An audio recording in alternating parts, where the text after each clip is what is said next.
सरकार के बजट के खिलाफ में बोलने के लिए खड़ा हुआ, इसलिए कि ये बजट किसान विरोधी, छात्र युवा विरोधी, गरीब विरोधी बजट है। बजट ने जो पिछला चुनाव हुआ उस चुनाव के जनादेश का उल्लंघन किया है, उस जनादेश को पढ़ा नहीं है और बार बार झटका लग रहा है। उपचुनाव में भी झटका लगा, फिर भी ये बजट उसी तरह का पेश किया गया है। अभी हम थोड़ा सा एक आंकड़े की तरफ जाना चाहेंगे।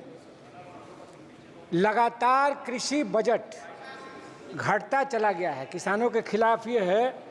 19-20 में 5.44% था टोटल बजट का।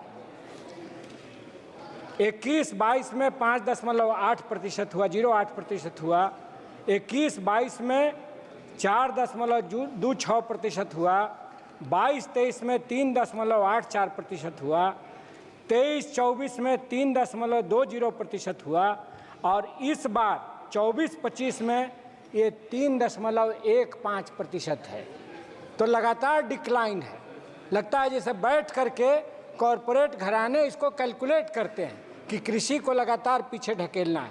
और ये आंकड़े, आप लोग प्लीज, ये कोई गलत बात नहीं। जादव जी बैठिए, अपना सीट में बैठिए। देश में खेती घाटे में है और देश का किसान लगातार लाभकारी खेती के लिए लड़ रहा है। किसान कर्जे में आत्महत्या कर रहा है। एमएसपी का जो सवाल है, एमएसपी का एक पहेली बना हुआ है। C2 + 50% या A2 + 50%।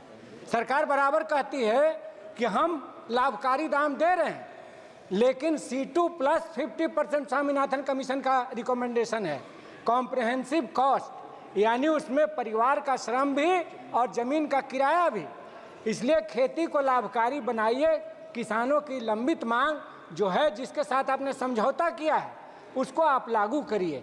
आपने लिखित दिया है बजाबता सिंघू बॉर्डर पर शहीद किसानों का स्मारक बनाने का और ये तमाम चीज़ें। दूसरी बात मैं कहना चाहता हूँ, नौजवानों के प्रति भी यह बजट बहुत ही बेरुखी का इजहार करता है।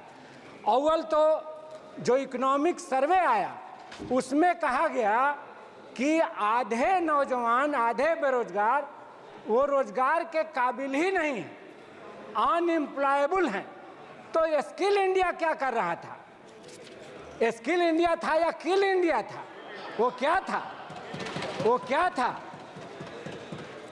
क्यों स्कूल नहीं बनाया? और अब फिर बात हो रही है कि हम 1 करोड़ नौजवानों को इंटर्नशिप कराएंगे।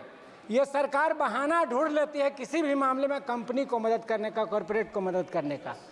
फसल बीमा में 3 गुना ज़्यादा कॉरपोरेट को दिया गया, 1/3 किसान को दिया गया। और इसमें भी 500 कंपनियों को आप जो इंटर्नशिप के लिए पैसा देंगे तो बेरोजगारों को कम देंगे, कंपनियों को ज़्यादा देंगे। और उससे पैदा क्या करेंगे आप? अग्निवीर की तरह एक कंपनी वीर पैदा करेंगे, कंपनी वीर पैदा करेंगे।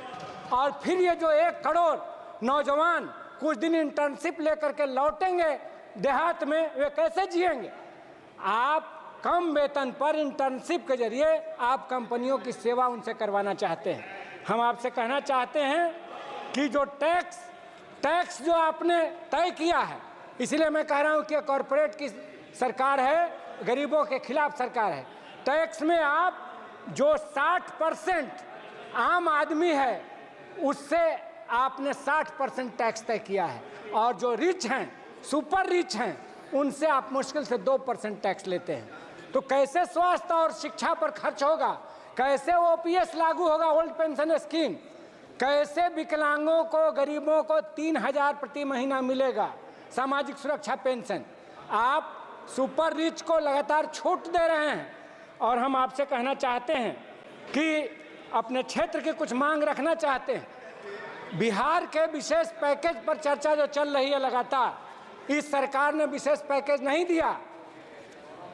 मैं उस समय बिहार विधानसभा में था जब झारखंड के साथ बंटवारा हुआ था। बिहार 450 करोड़ के डेफिसिट में था और झारखंड 2700 करोड़ के बेनिफिट में था। इसीलिए विशेष राज्य दर्जे की मांग उठी थी। उस समय Advani ji deputy prime minister थे और बिहार से सर्वदलीय शिष्टमंडल आया था मिलने। भाजपा अपोजिशन में थी और उस समय ये मांग उठी थी। आज इस सरकार ने विशेष राज्य का दर्जा नहीं दिया। और जो 3 सवाल थे, महोदय 1 मिनट, ये बहुत क्रूशियल क्वेश्चन है इसलिए 1 मिनट समय दिया जाए। जो क्रूशियल सवाल थे, इंटरनेशनल बॉर्डर से पानी आता है, बाढ़ में डूब जाता है बिहार, क्या उसका उपाय हुआ है? हम तो समझते हैं कोसी हाई डैम बनाने की बात थी, नेपाल में वो हाई डैम बनना है, सरकार ने उसके लिए कुछ नहीं किया है। दक्षिणी बिहार में जो बिहार के सिंचाई की कृषि अर्थव्यवस्था की रीढ़ थी, सोन कैनाल सिस्टम जो अंग्रेजी राज में बनी थी 1874 में, उस पर इंद्रपुरी जलाशय बनाने की मांग है, वो आज तक सरकार ने कोई पहल नहीं किया है। तो सिंचाई का व्यवस्था भी खत्म और बाढ़ नियंत्रण का भी मामला खत्म और गरीबी मिटाने का सवाल भी खत्म। बिहार में जातीय जनगणना हुई, राष्ट्रीय स्तर पर हमने उसको कराने की मांग की है। उसमें सोशियो इकोनॉमिक सर्वे में ये बात आई कि 34% लोग ऐसे हैं जिनकी आमदनी 6,000 प्रति माह से कम है। उनको सरकार 2 लाख रुपया देगी। क्या इस पैकेज में वो शामिल है? तो गरीबी मिटाने का सवाल, बाढ़ नियंत्रण का सवाल, सिंचाई का सवाल, तीनों इस पैकेज में नहीं है। इसलिए हम कहना चाहते हैं कि आप बिहार को विशेष राज्य का दर्जा दीजिए, ढिंढोरा मत कीजिए कि हम धन्यवाद जी, राजाराम जी धन्यवाद। हम अपने क्षेत्र की एक दो मांग सर, एक दो मांग उठाते हुए अपनी बात खत्म करते हैं। आप खत्म कीजिए, आप समय हो गया आपको। एक बारून बिहटा रेलवे लाइन का निर्माण शीघ्र हो। आप बाद में डालमिया नगर में मैं धन्यवाद करता हूं कि आपने बजट 2024-25 की इस चर्चा पे बोलने का मौका दिया। मैं सर्वप्रथम देश की देवतुल्य जनता का आभार व्यक्त करता हूं कि उन्होंने तीसरी बार सबसे बड़ा मतदान रूपी